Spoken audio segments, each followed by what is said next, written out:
Olá, boa noite a todos e a todas. Sejam todos bem-vindos a mais uma palestra online com iniciativa do Instituto Agenda Positiva, em parceria com o Centro Universitário Uniamérica. Nessa noite, nós temos a alegria de ter, né, uma nova palestra com a professora Graça Razeira, mas antes eu vou passar para vocês o título, então, da palestra.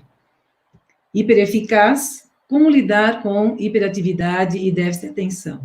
Também é fundamental essa palestra. Graça, está pertinho da gente já aí? Oi, boa noite. Boa noite.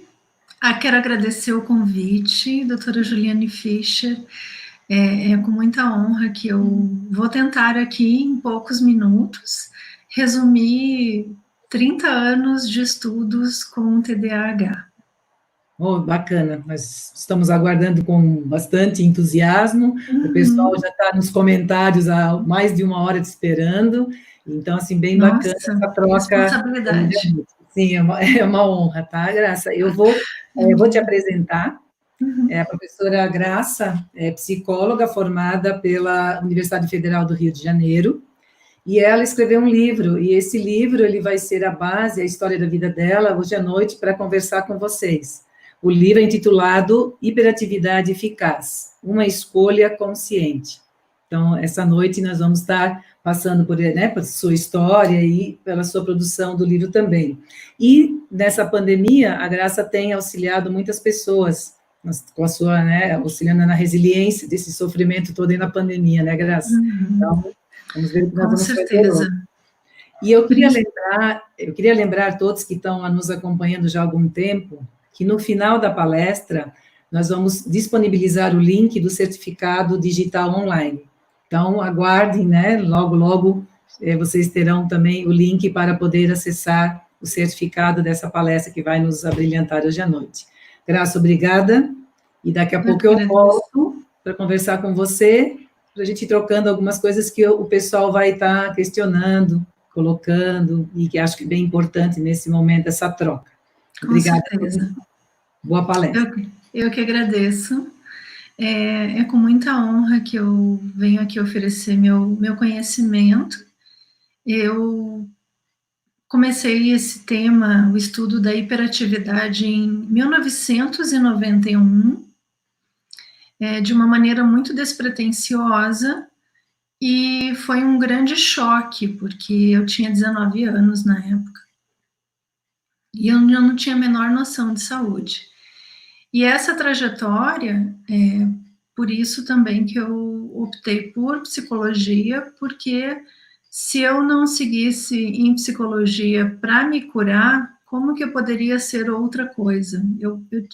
Minha primeira escolha no vestibular foi arquitetura, porque eu adoro artes, enfim. Mas a minha preocupação era essa. E na época, encontrar um psicólogo, um psiquiatra, ou ter esse acesso, era muito improvável. Era mais fácil encontrar um astronauta do que um psicólogo. E quando eu conversei com professores no meu curso de especialização, especialmente o professor Cordioli, né, que é uma referência do transtorno de obsessivo-compulsivo no Brasil, nas pesquisas pela URGS, médico psiquiatra. Ele disse: você teve sorte de não ter sido cuidada naquela época, porque a abordagem era muito... não era uma abordagem de primeira linha como nós temos hoje. Então, eu usei todo o meu tempo na faculdade para pesquisar um tema que, inclusive, na própria faculdade era uma novidade. E eu fiz tudo secretamente. E, ao final desse curso, eu fiz uma monografia na abordagem da terapia cognitivo-comportamental com o Dr. Bernard Ranger. E, para minha surpresa, eu tirei nota máxima. E a partir desse trabalho é que surgiu a ideia de publicar o livro. Só que eu não podia colocar a monografia numa linguagem técnica para o grande público. E eu não sei porquê, até como hiperativa, eu sempre tive uma impressão de que eu fosse morrer mais cedo. E eu não sabia o que fazer com psicologia, porque nos padrões daquela época, né, já quase 1999, 2000, o padrão clínico, principalmente psicanalista, era muito forte. E eu não me identificava com aquele sistema. E aí que eu decidi escrever, mas numa linguagem como se eu estivesse conversando com a pessoa num consultório de psicologia, explicando de uma maneira didática tudo que eu aprendi ao longo de quase 10 anos de graduação. E por isso surgiu este livro, né? Hiperatividade Eficaz. Como eu já tinha muitas leituras, eu não queria uma capa que implicasse num preconceito contra a criança hiperativa, o mesmo preconceito que eu sempre vivi, mas que nunca reclamei. Porque para mim o problema não estava comigo, estava com as pessoas que eram lentas demais, né? Sem contar que as minhas avós, eu acho que suspeito que elas tenham sido hiperativas. Na ótica das minhas avós, elas me chamavam de lerda. Lerda é uma pessoa lenta. Então, ou seja, era um estímulo para eu ser mais ainda acelerada. E aí, esse livro, eu quis explicar para a pessoa como se estivesse ao vivo. Por isso que a narrativa é uma narrativa como uma conversa com um psicólogo. E aí eu pensei, se a narrativa for boa, a pessoa, depois de ler o livro, não vai precisar de mim. E depois, a primeira edição foi em 2001, nós estamos em 2020, né? E de fato isso aconteceu. Muitas pessoas que leram o livro vêm, me agradecem pelas redes sociais ou pessoalmente também, e elas dizem, poxa, adorei seu livro, me ajudou demais, né? E mesmo com acesso a mim, como profissional, elas seguem voo. E a última entrevista que eu dei sobre isso, que eu falei especificamente sobre isso, foi em 2014, antes de me mudar de Foz do Iguaçu para Curitiba, com 3 hiperativas no ar, né? Mulheres hiperativas, o tema. Né? E elas falavam do livro como se ele não estivesse ali, então eu acho que eu atingi meu objetivo, pelo menos de escrever, né? E a ironia do destino é que eu já desconfiava que tinha algum problema, porque eu repeti 2 vezes no ensino fundamental. Na 5ª série eu passei raspando, na 6ª eu rodei, na 7ª eu rodei e perdi todos os meus amigos. Eu não entendi o porquê, me enviavam para uma sala e a pessoa ficava olhando para mim, eu baixava a cabeça, porque eu sempre fui muito tímida, mas eu não parava. E ficava aquele diálogo mudo e eu não conseguia entender o que a pessoa queria, e a pessoa, obviamente, não me compreendia. E depois, quando eu me formei, aí eu comecei a ser chamada para dar aula em cursos de graduação, em escolas, para pais ou professores, eu não queria mais esse silêncio, né? Mas também eu não queria repetir a mesma coisa sempre, embora seja um tema científico. Então o livro me ajudou muito, porque eu não preciso repetir as mesmas coisas.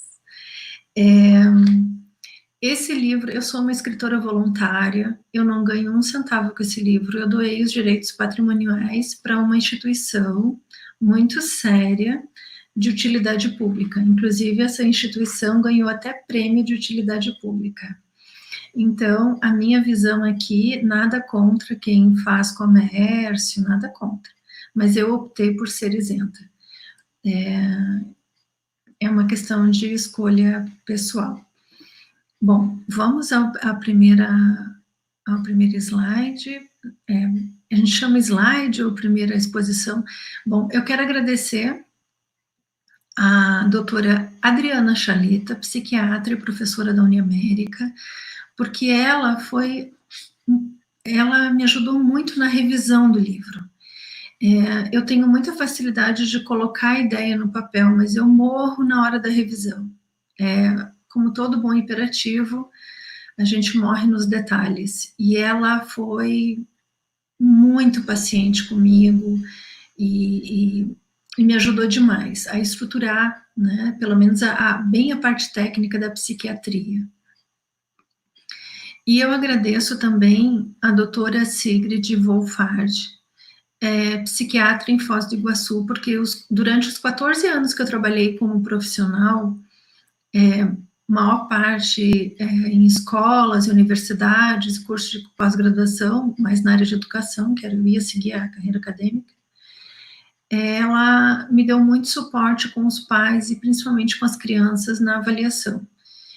O trabalho nosso como psicólogo, como terapeuta, ele floresce quando temos uma equipe multiprofissional. No caso específico do TDAH, é sempre muito importante a parceria com bons psiquiatras. Psiquiatras, eu digo bons, que se interessam, que procuram se atualizar e que não tem a medicação ou a falta dela como único foco terapêutico, né? Usa toda uma abrangência. Então, eu sempre optei por trabalhar com profissionais que têm uma visão mais sistêmica, né, do que uma visão apenas unidirecionada. A próxima, por favor, a pauta de hoje. A pauta de hoje é o TDA e os 7 desafios na pandemia para pais e professores. É claro, eu poderia dar um curso aqui extenso sobre hiperatividade e tal, mas isso não fugiria do objetivo. Todo conhecimento ele ganha um objetivo quando ele é prático como uma ferramenta. Um conhecimento que é só para enfeitar neurônio não é muito, ou enfeitar a parede. Tem que ser prático. Nós estamos atravessando uma pandemia como nunca antes na história da humanidade. E me preocupa, claro, eu acompanho pais e professores, principalmente com alunos que têm essa demanda e esse perfil TDAH. O transtorno de déficit de atenção e hiperatividade é um transtorno do neurodesenvolvimento. Toda vez que um profissional fala transtorno do desenvolvimento, transtorno do neurodesenvolvimento, ele quer dizer o quê? Infância, que acontece na infância. É claro que uma pessoa adulta pode ter sintomas e muita semelhança, principalmente bipolares, mas só a história clínica e só um profissional, um psicólogo ou um médico, para conseguir delinear a frequência, a intensidade do perfil TDAH, porque ele é um diagnóstico de exclusão. Para a gente entender o que é TDAH, a gente tem que excluir tudo. Eu me lembro quando eu comecei a usar, quando eu comecei a estudar, eu tive que ler todo o compêndio de psiquiatria do Kaplan para entender o que não era o TDAH. E para o meu azar, como eu era muito assim, Caxias, né, pelo desespero de repetir de novo, porque eu tinha feito uma promessa para mim mesma que eu nunca mais ia repetir. E eu consegui essa promessa. O assunto de TDAH, ao invés de vir no início, já que é um transtorno do desenvolvimento, vamos por uma ordem cronológica do ciclo vital. Não, ele era no final. Então, para eu chegar no... que é esse compêndio aqui, só que é o mais antigo. Eu li ele todinho, li inteiro. Tá, o efeito colateral disso é que eu aprendi muita coisa. Então, a leitura realmente para mim foi uma biblioterapia. Mas ai que aparecesse alguém que dissesse que eu não sabia o que estava dizendo. Né? Isso já aconteceu. Aí eu levava o livro todo anotado, com um monte de anotações, porque a gente tem falha de memória recente, né? Então você tem que escrever muito. Então a grafoterapia acaba sendo um outro recurso também. Não se apavorem com vários termos que eu posso usar, porque tudo isso está aqui no livro, tá? E eu posso oferecer também orientações nas redes sociais. O TDAH, ele vem sendo pesquisado desde a década de 80, passando por várias revisões, à medida que as pesquisas vão avançando. A última revisão aconteceu em 2013, sendo que é o termo com base na psiquiatria dos Estados Unidos, que é o DSM-5. Então, a boa parte dos livros sobre TDAH, inclusive o meu, sobre esse novo critério que saiu recentemente, está desatualizada. Inclusive, esse livro aqui, que é de um autor super respeitado. No TED tem palestras para quem queira aprofundar com ele, tá? Russell Barkley, Vencendo o TDAH Adulto. Apesar dessa modificação, se a gente for bem rigoroso, né? Não se perde a leitura, porque tiveram pequenas alterações, não significativas, mas não ao ponto de invalidar tudo que foi feito antes. Parece que houve um filtro maior, tá? Mas o foco não é mais tão sintomático nas 3 categorias. É mais como um todo, com foco na atenção. E aí que eu fiquei feliz, porque eu organizei meu livro justamente no foco da atenção. E não no comportamento de hiperatividade, nem de impulsividade. Meu foco foi estudar a atenção. E aí, quando eu viajava para fora, eu pegava livros que depois eram publicados aqui, eu comento sobre isso aqui. E um dos dicionários que eu comprei foi em Londres, que explicava sobre o mecanismo da atenção. E eu fico muito feliz quando hoje a gente tem no mercado, nosso mercado em português, um livro como esse.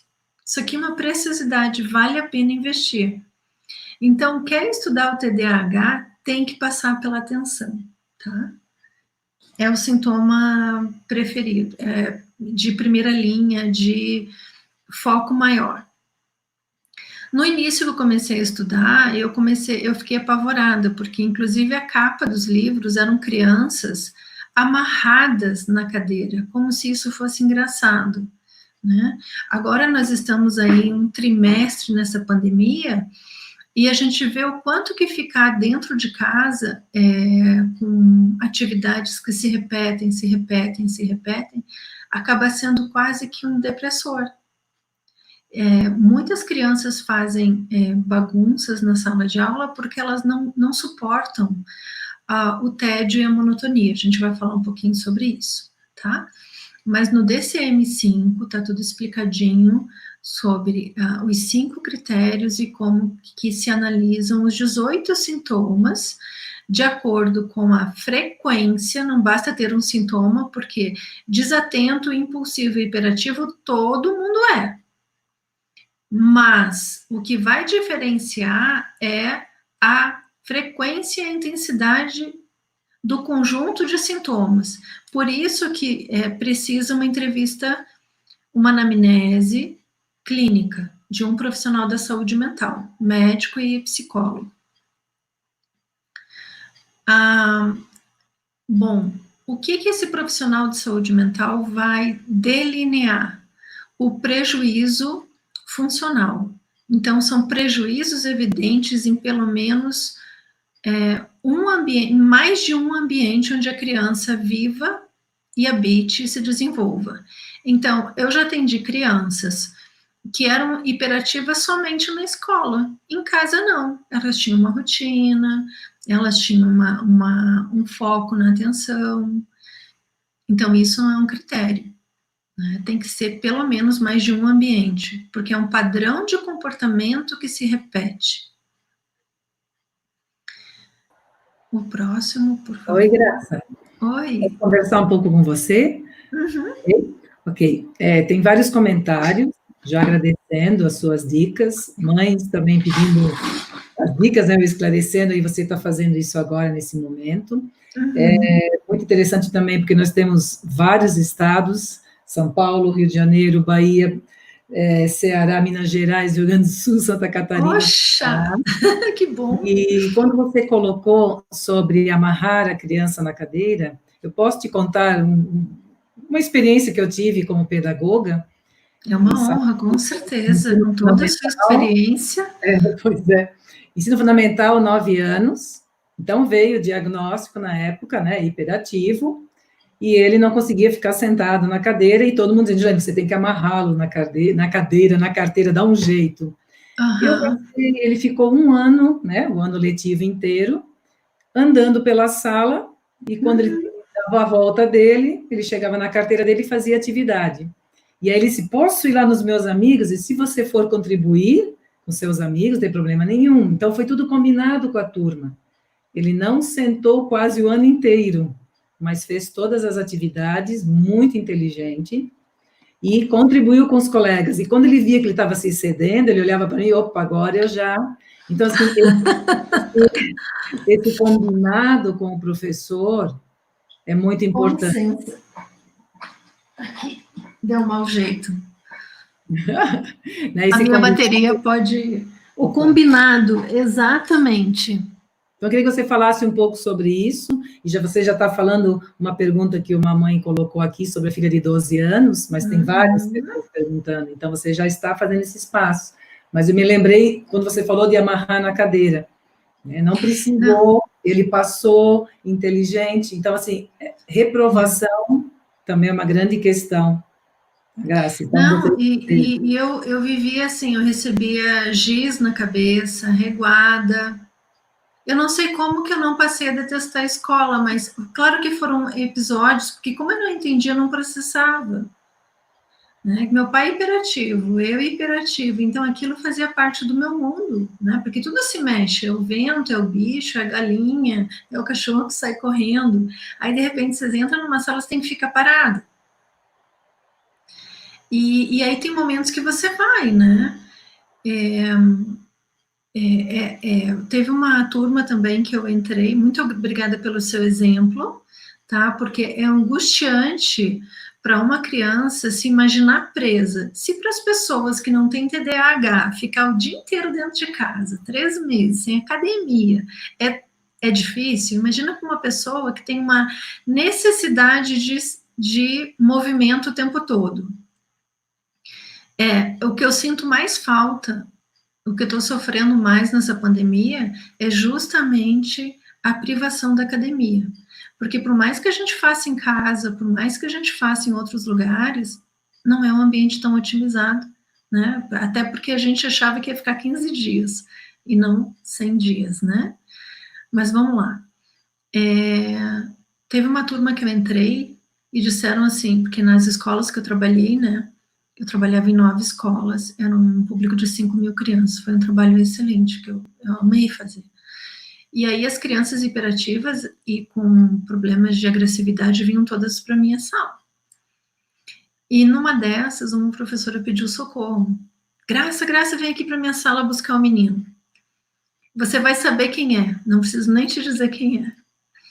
Quando eu entrei na sala, tava assim, um caos, né? Uma bagunça. E a professora ali com 30, 35 crianças, né? E eu consegui identificar o menino. Por quê? Porque ele estava plantando bananeira com os pés para cima e a cabeça para baixo. Eu falei, vem cá, vamos plantar bananeira lá fora. E aí eu fazia gastar energia. Né? Eu brincava com uns 10, 15 meninos hiperativos. Claro que eu tinha que ter técnicas militares, eu lia lá os manuais, né? O que o exército fazia. E troca de liderança e voz de comando. E agora imaginei eu de jaleco rosa, né? Tendo que... Mas eu tinha que usar a mente deles, né? Mas muito obrigada pelo exemplo, porque é isso mesmo. Se pensa que a cura da hiperatividade... aliás, não tem cura, né? É amarrar a pessoa, quando é o contrário, é justamente a ação. Tem um seriado, de uma reportagem, trabalho científico, de um educador físico, que ele foi para a Dinamarca, nos países nórdicos, e ele trouxe a informação de que lá as crianças aprendem em cima de bolas de pilates em movimento. Elas aprendem mais, então, né, a coisa vai mudar, porque também isso tem a ver com a história da educação, né?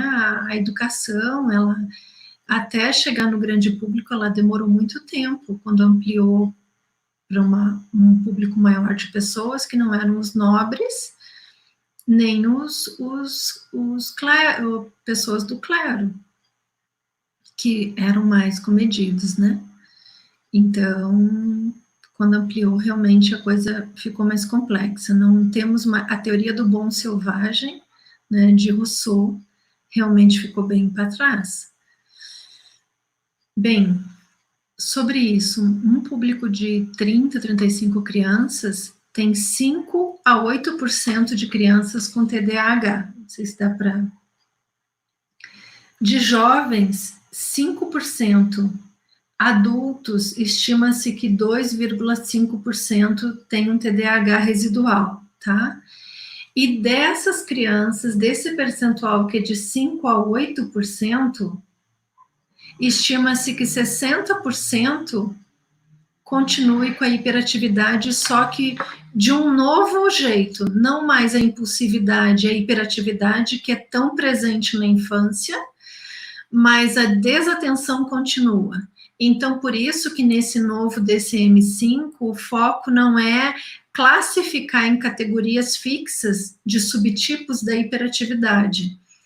O foco está mais na desatenção.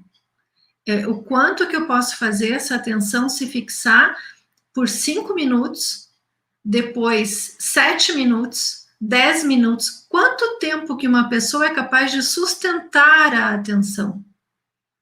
Esse que é o ponto terapêutico. Vamos ver o próximo. A próxima imagem, por favor. Vocês estão controlando o tempo, né? Eu não quero correr. O TDAH, a base não é tanto a categoria ou subtipo, a desatenção, impulsividade, hiperatividade. Mas o foco é o quanto que aquela criança, o comportamento mais padrão, um comportamento mais comum daquela criança, seja inapropriado para a idade e para a mesma cultura onde ela esteja inserida. Sobre isso, quem que consegue fazer essa comparação? E eu, desde o início da minha atividade profissional, lá quando eu publiquei o livro em 2001, eu já sabia disso por experiência própria, como imperativa. As professoras. Então, eu fico muito feliz que nessa revisão, as professoras são mais valorizadas, porque elas conseguem ter um filtro de comparação pela própria prática profissional. E eu sempre achei um desperdício muito grande não aproveitar essa experiência das professoras. O meu trabalho com as crianças e com as famílias rendiam muito mais em parceria com as professoras, jamais contra, jamais. Sem elas eu não teria conseguido fazer nada do meu trabalho. O outro desafio que nós temos, os psicólogos e os médicos, são as comorbidades. Morbidade quer dizer doença. Quer dizer outra doença. Então, como se já não fosse fácil diagnosticar o TDAH, nós ainda podemos ter a parceria com outras morbidades, por isso esse termo comorbidade. E quais são as comorbidades mais comuns? Pensando aqui para o público de pais e professoras. A comorbidade mais comum em primeiro lugar, distúrbios de aprendizagem, ou transtornos de aprendizagem, que também teve a sua alteração no DCM-5, tá? Minhas ex-alunas aí do curso de psicopedagogia, novidade para vocês, tá? E esse estudo aqui é um estudo bem interessante, que a grande dúvida é o seguinte: transtorno de aprendizagem, dificuldade de leitura, dificuldade de matemática, dificuldade com a grafia, ou a desatenção? É TDAH ou é TA? transtorno de aprendizagem. E esse artigo científico, o impacto do DCM-5 no diagnóstico de transtornos de aprendizagem em crianças e adolescentes com TDAH, um estudo de prevalência. É um estudo que foi feito no Hospital de Clínicas, no setor de pró-TDAH, da URGS.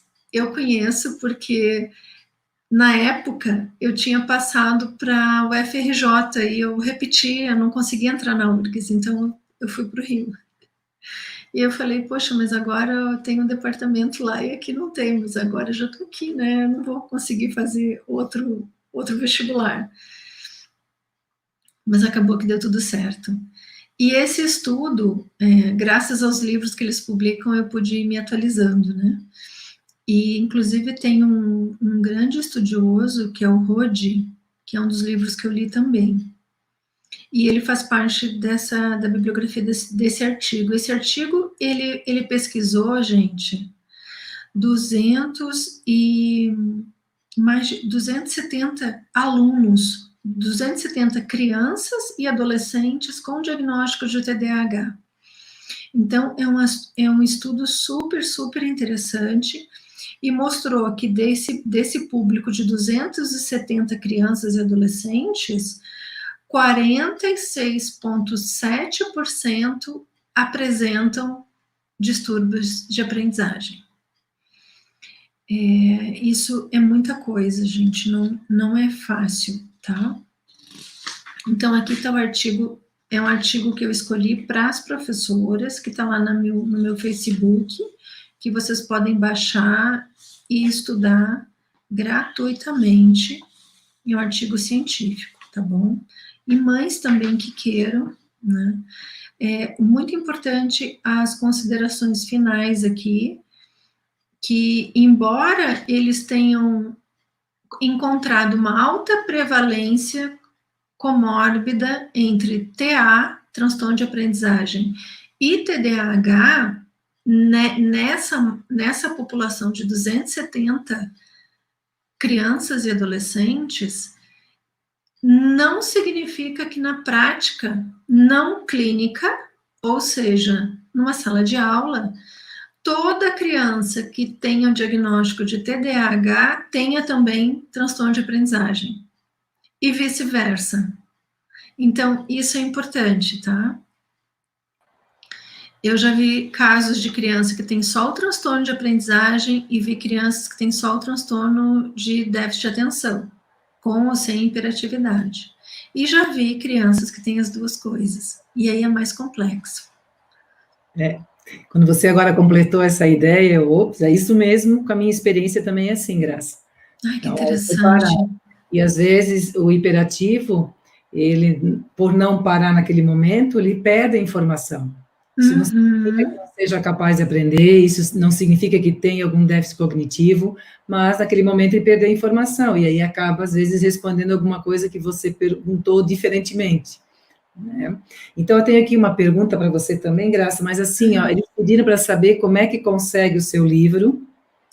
Ah, meu livro. Gente, foi muito engraçado, porque eu nunca esperava que eu fosse escrever, porque eu rodei em redação. Por isso que eu não passei na URGS, eu passei em tudo, mas rodei em redação. Esse livro, ele está disponível na estante virtual, que tem livros usados, tá? O maior sebo do Brasil, e está disponível no site da Editares, para quem quer ele novo. Legal.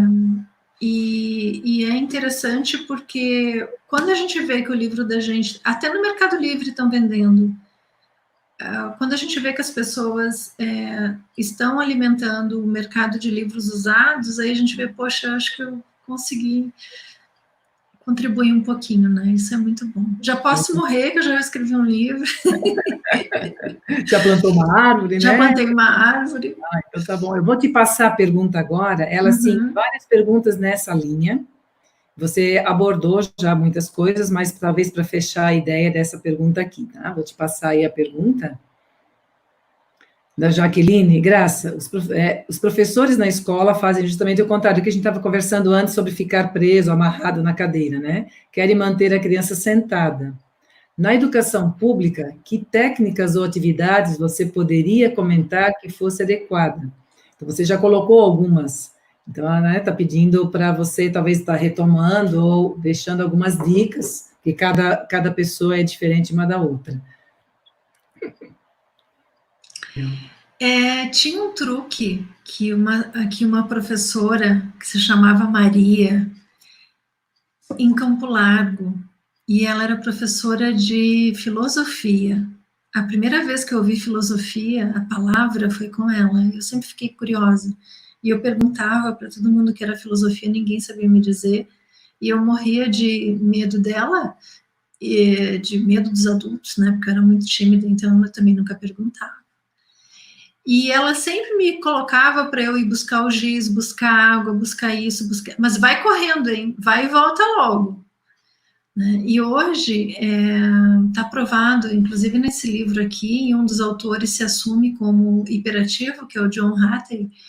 Ele é autor de Distração, Tendência de Distração, que 5 a 10 minutos de atividade cardíaca já irriga o hipocampo, a parte parietal, e isso já impulsiona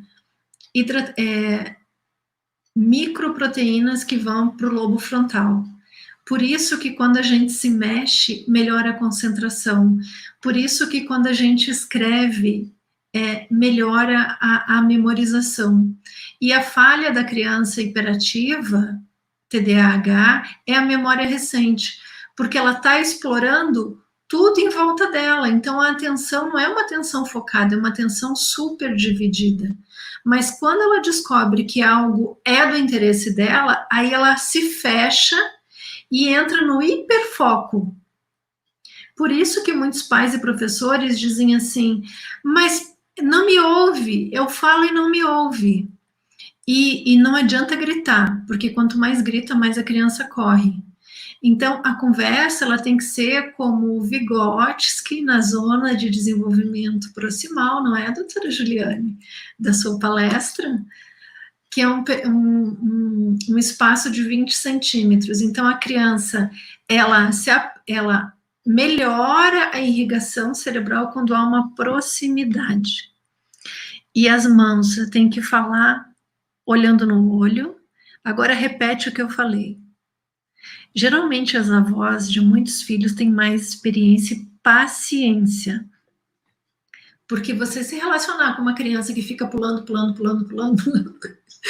quem é normoativo, né, não, fica difícil.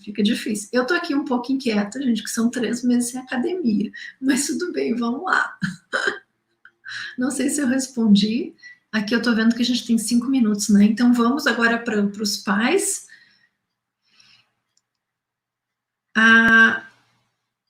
A discussão continua com Ritalina ou sem Ritalina, e eu prefiro passar a informação para os psiquiatras. Faço aqui o convite para eles delinearem mais sobre isso, inclusive eu posso indicar uma colega minha, tá, que pode falar muito bem sobre isso. Psicólogo não pode prescrever, geralmente querem saber se eu já tomei Ritalina. Eu nunca tomei Ritalina, mas eu digo que se eu tivesse tomado algo parecido no meu mestrado, eu teria sofrido muito menos. Mas eu quis ser valentona, né? E aí tive um estresse danado e passei da conta, né? Aí depois eu tive que readaptar.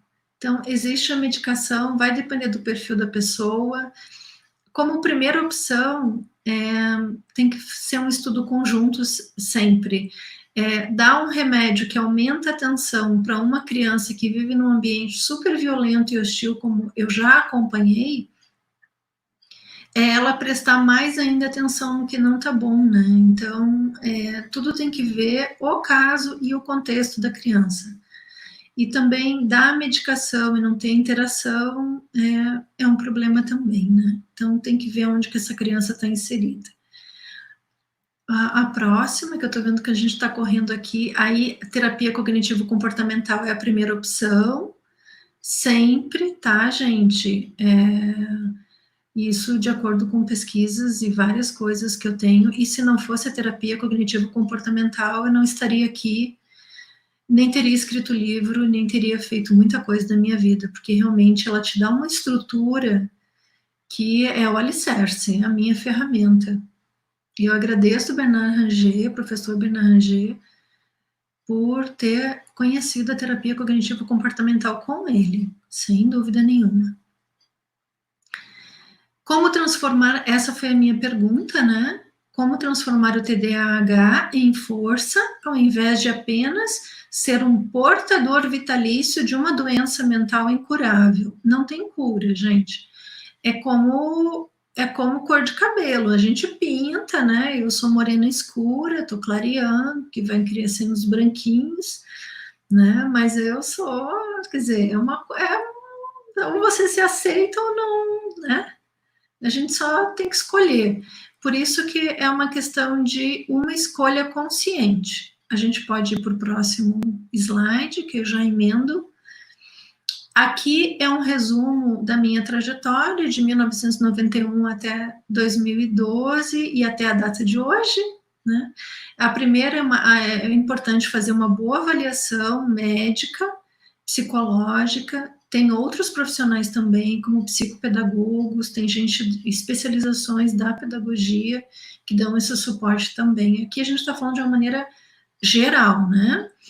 Depois a gente vai focar na cognição, como que é a tendência de pensamento, a característica de pensamento da pessoa, como que ela compreende o mundo, para daí começar a passar a informações novas, que a gente chama de psicoeducação, e adaptar a linguagem ao mundo dela. E o terceiro é o foco, que é o que orienta o tratamento, é o tipo e o nível de prejuízo funcional. É problema escolar? Se é escolar, é aprendizagem ou é comportamento? Isso a gente tem, ou são os dois. Trabalho, a mesma coisa. Saúde, família. Uma das coisas comuns em adultos é a questão da desorganização financeira, então isso é uma coisa que tem que ser trabalhada, o perfil, né? Enfim, cada caso é realmente um caso. A segunda etapa, geralmente essa primeira parte que a gente fala de reestruturação cognitiva, já dá um alívio muito grande na pessoa, porque ela tem a noção de que ela tem controle sobre algo, não é o TDAH que a controla. Se ela conhecer, ela pode usar até como uma força e não como uma fraqueza. Esse é o desafio, é isso que eu estou estudando desde 91, porque também, né, quando a gente está no lugar do paciente, a gente amplifica a nossa visão de uma maneira muito maior. A segunda etapa é o que vai realmente fixar o tratamento, que são os comportamentos, são os reajustes, uma rotina funcional. E aí eu cito a técnica Pomodoro, que é uma coisa super simples, tem no blog, que é nada mais é que a fragmentação do tempo com micropausas. Então, você pode fazer várias coisas com micropausa. Eu consegui fazer muitas coisas na minha vida, com toda dificuldade, sem medicação, graças a essa técnica. Mas eu digo, não é fácil. Eu optei por uma vida sem filhos. Eu respeito quem tem criança. E se a criança tem sintomas de TDAH, a coisa é mais difícil ainda. E os profissionais hoje da área da saúde têm ferramentas para ajudar. Então, aposte, porque a gente está aqui para isso, tá? E aí a técnica são descondicionamentos e novos condicionamentos. Da mesma forma que a gente aprende uma coisa não tão funcional, que funcionou por um tempo, não funciona mais, e ela se torna automática, como dirigir, você sai de um carro mecânico, vai para um carro automático, você tem que se readaptar. É a mesma lógica. Aí a gente pode passar para o próximo. 7 desafios. Bom, a técnica Pomodoro, a primeira coisa é a fragmentação da agenda, ter agenda. A segunda orientação é a nutricional. Não está comprovado, mas se sabe que a ingestão de açúcar torna a criança mais agitada do que o normal. Então, muitas mães sabem disso, né? Então, comidas com muito açúcar, pico glicêmico muito alto, dá uma alteração, inclusive muito semelhante ao uso de drogas e dependência de drogas. Então, diminuir o açúcar é uma das orientações nutricionais, mas eu indico que o pai e a mãe procurem uma nutricionista, tá? Uma nutricionista clínica e siga certo. Com criança, a gente tem que levar isso em conta. Terceiro, banho de sol, tá, gente? 10 a 20 minutos, pesquisadores como hormônio. A quarta, que é imprescindível, atividade física, tá? Intensa, em que a criança sinta o coração bater. Claro, seria uma academia, por enquanto a gente não pode, mas 5 minutos pulando corda, polichinelo, agachamento, ajuda demais por causa dessa irrigação do hipocampo e do lobo pré-frontal. Outro desafio e que exige muita atividade física, limpar a casa, levar o lixo, faxinar, cooperativamente com os outros membros da família. Tá? Isso é uma coisa que a criança gasta energia. Então, é muito importante, antes de um trabalho que vai exigir atenção focada, ter uma atividade física, tá? Atividade física funcional. Subir escada, descer escada. E eu usava muito isso. Eu saía com as crianças e fazia elas dando um tiro, né? Um tiro é uma corrida. Diminuir. E só voltando ao anterior, a questão de limpar a casa, gente, não é trabalho escravo, não. É porque nós estamos numa crise sanitária, tá? Então, e a criança, ela vai aprender isso e vai levar essa experiência pro resto da vida dela, porque uma criança, ela tem que saber manter o espaço onde ela vive limpo, tá? Um cachorrinho sabe manter o espaço dele limpo. Ele nunca faz cocô perto da onde ele come. Então, os animais já ensinam muita coisa pra gente, né? Número 6, diminuir a exposição ao celular e tablet, principalmente após as 20 horas.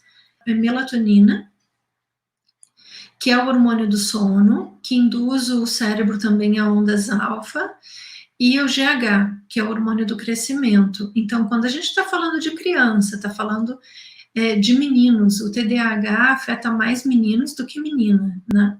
Na minha época era 3:1, hoje é 2:1. Não se sabe se isso tem a ver com testosterona, eu acredito que sim, e até pela questão social também, porque o menino, a atividade dele é muito mais aceita, agitação física, do que de uma menina. Com toda a mudança de tempos, mas isso é um predomínio. E acho que tem... e o mais importante... Vocês vejam que eu estou falando em acelerar e parar, e mini intervalos. Os educadores físicos compreendem muito bem essa linguagem. As escolas que valorizarem mais os educadores físicos terão crianças com uma aprendizagem mais forte. Isso já está provado nesse livro que eu acabei de mostrar para vocês. Isso já é dado de pesquisa. Atividade física antes da aula de matemática aumentou o rendimento de matemática e de português de uma das escolas mais pobres dos Estados Unidos. Ela ficou entre as melhores, apenas com essa mudança. 10 minutos de corrida antes de entrar na sala de aula. Os meninos entravam suados, as meninas descabeladas, mas gravavam a aula toda, tá? É essa a lógica. A coisa mais séria que eu vejo nessa pandemia, o maior desafio é dormir sempre no mesmo horário, todos os dias. Para a gente tratar insônia, o tratamento de insônia é de 6 meses a 1 ano para começar a dar resultado, gente. Então, nós estamos 3 meses de pandemia. Tá, a criança acorda mais tarde, mas tudo bem, isso é tolerável até porque quanto mais dormir, mais ela cresce. principalmente adolescentes, mas é importante para não mudar todo o ciclo hormonal, que o nosso corpo é todo regido por hormônios. Dormir, pelo menos dormir sempre no mesmo horário, porque quando elas voltarem para a aula, vai ser menos doloroso reencaixar o cérebro nas atividades escolares. Então, isso já é um dado de profilaxia, tá bom? Ir para a cama sempre no mesmo horário. 23 horas, 20 horas é o ideal. 20 horas é muito cedo. 22 horas, tá? No máximo 22 horas. É um desafio, eu sei. E eu sei também que há crianças que ficam brincando com o celular até de madrugada. Isso gerou na Austrália muitos distúrbios de comportamento, inclusive aumentou o risco de suicídio na adolescência.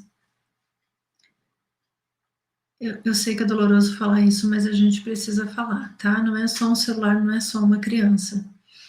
Conclusão, se a prioridade for a saúde, por isso que é uma decisão consciente. A criança precisa e adora limites, gente. Adora ordem. Elas nunca vão falar isso para vocês, tá? Se preparem, pais e professores sabem. Mas elas adoram. Porque isso reduz o mal-estar, o mau humor, a ansiedade, o estresse na tomada de decisão e o tédio. Quando uma criança tem a certeza que o adulto é mais forte do que elas relaxam. Então eu posso brincar.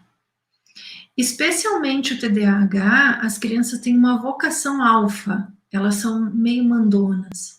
Então, quando elas sentem que há um adulto mais forte, mais disciplinado, pronto, elas conseguem relaxar e se focar realmente no estudo. Tem vários estudos sobre isso, crianças que tinham dificuldades com limites e foram para um sistema, por exemplo, mais militarizado, com turmas menores, maior proximidade, elas renderam muito mais. E quando voltaram para o sistema tradicional, elas pediram para retornar ao sistema de estudo especial, porque elas aprendiam mais rápido, tá? Uma coisa importante, quando uma criança acerta, elogie, fale, comente, porque a criança hiperativa, ela ouve muitos nãos, muito mais do que uma criança que não é hiperativa. Então, se tudo que ela faz está errado, qual é a vantagem de fazer alguma coisa certa? Então, é importante o elogio, a criança precisa do elogio, tá? Na dose certa, no contexto, e cada pai, cada professora sabe como fazer isso. E o alerta aos pais, cuidado com atitudes indulgentes. É pandemia, tadinho, meu filho está muito dentro de casa, então eu deixo ficar acordado até de madrugada, então eu deixo ele comer livre demanda. Livre demanda só para recém-nascido, e lembrando que recém-nascido é só leite materno, né? Não se pode comer tudo o que se quer o tempo inteiro. Nós temos aí o alerta da Organização Mundial da Saúde com a obesidade infantil. Por que isso apavora tantos os profissionais? Porque se uma criança é obesa, ela vai ser um adolescente super obeso e um adulto hiperobeso. Então, e isso é uma tragédia, tá? Na vida da criança, principalmente quando ela vai procurar um parceiro. Será que eu consegui, professora? Muito, muito legal. Muitas as pessoas agradecendo as suas dicas, né, colocando que é difícil, mas eu acho que vale a pena tentar, vale a pena pelos filhos e pelos alunos. Quando você colocou de fazer o exercício antes das aulas, eu sempre sugeri isso para as pedagogas e fiz isso na minha prática pedagógica, o resultado é fantástico. O seu exemplo da criança lembra do morto-vivo? A sala terminou morto-vivo, pronto, terminou morto-vivo, todo mundo estava concentrado para aprender. Então, bem legal a sua dica, me lembrei da minha época que eu fazia, foi muito bom isso. E sobre a medicação, tem várias perguntas. Então, sobre a medicação, você também colocou, achei bem interessante, concordo. E eu tive também alguns atendimentos sobre a medicação, e a dica para os pais e professores é conversar com os profissionais, mas observar o seu aluno na escola, e os pais observar o seu filho em casa. O que a medicação está causando? Está piorando a situação? Então, o que eu posso fazer para ajudar? Então, teve um caso do menino que ficou muito estranho na escola, e a gente, então, junto com o médico que receitou, a gente criou uma outra, fizemos de placebo, porque ele precisava, eu preciso da Ritalina. E aí o médico, então, né, fez a fórmula, fizemos em placebo, ele tomava, ele ficava ótimo. Então, o que a gente descobriu nesse caso? Que ele não precisava da medicação. Então, ele achava que ele autocontrolava todas as suas ações. Então, assim, tem que olhar muito para a pessoa que foi medicada, ler a bula, e seguir, observar a mesma pessoa e trocar ideias com ela, porque é ela que vai dizer o que está sentindo, não a gente. Então, eu sempre perguntava isso também, e pergunto para os filhos, e perguntava para meus alunos na escola. Graça, bom, chegamos ao final, infelizmente, foi maravilhoso, agradecemos muito mesmo essa noite. Eu que agradeço. Foi uma noite de muita aprendizagem, de muitas lembranças da minha prática pedagógica, foi muito bom isso também. E os autores, né, o John Hattie, que eu já usei na minha palestra, que eu adoro, esse fantástico. Tendência, distração, é tudo de bom. Fantástico. Porque ele foca na atenção, né, e não no comportamento que acaba sendo a marca, né, do TDAH. O John Hattie conseguiu respeitar as pessoas com que ele atendeu, muito bacana. Sim, porque ele também é hiperativo. Sim, claro. Nada como ter a própria experiência. Sim, na pele, né?